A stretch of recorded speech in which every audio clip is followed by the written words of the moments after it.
মমতা ব্যানার্জির প্রিয় ভাই স্বপন ব্যানার্জি, যিনি বাবুন ব্যানার্জি নামেই রাজনৈতিক মহলে বেশি পরিচিত, যিনি 2024 সালে লোকসভা নির্বাচনে তৃণমূলের টিকিট না পেয়ে দিদি মমতা ব্যানার্জি সম্পর্কে চরম ক্ষোভ প্রকাশ করেছিলেন, এমনকি নির্দল প্রার্থী হিসেবে ভোটে দাঁড়াবে বলে সিদ্ধান্ত নিয়েছিলেন, সেই বাবুন এদিন দিদিকে ভগবানের সঙ্গে তুলনা করে সিপিআইএম দলকে ল্যাং মারার কথা জানালেন।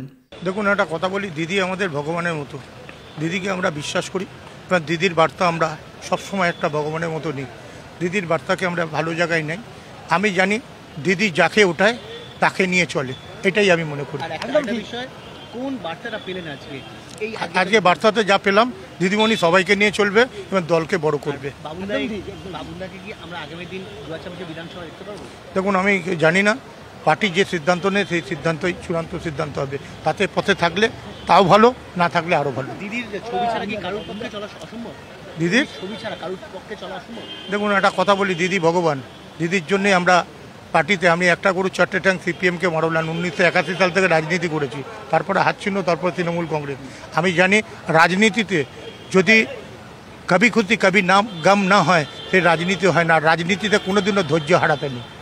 এদিন TV9 বাংলার সাংবাদিকদের সামনে বাবুন অনেক কথাই বললেন, যেমন দিদি ভগবান, কাভি খুশি কাভি গাম, অর্থাৎ রাজনীতিতে কখনো সুখ কখনো দুঃখ আসে, ধৈর্য হারাতে নেই, দিদি চাইলে কাউকে রাজা বানিয়ে ফেলতে পারেন প্রভৃতি বড় বড় কথা বললেন।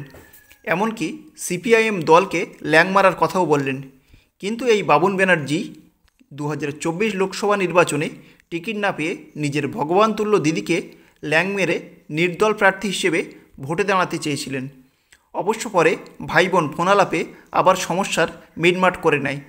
তবে 2026 সালে রাজ্য বিধানসভা নির্বাচনে সেখানে যদি এই বাবুনকে টিএমসি দলের এমএলএ পদের জন্য একটি আসন না দেওয়া হয়, তাহলে ভগবান দিদিকে সেদিন মাথায় করে রাখবেন তো, নাকি আজ ভাষণে যেমন সিপিআইএম দলকে ল্যাং মারার কথা বললেন, সেদিন উল্টে বলবেন একটি গরুর 4টি ঠ্যাং, তৃণমূলকে মারো ল্যাং। তবে বাবুনের আসল চরিত্রের পুনরায় বহিঃপ্রকাশ ঘটতে পারে 2026 সালে বিধানসভা নির্বাচনে যদি টিকিট না পায়। এখন দেখার বিষয় হলো ভগবান তুল্য দিদি তার ভাইকে বিধানসভা নির্বাচনে ভোটের টিকিট দেন কিনা।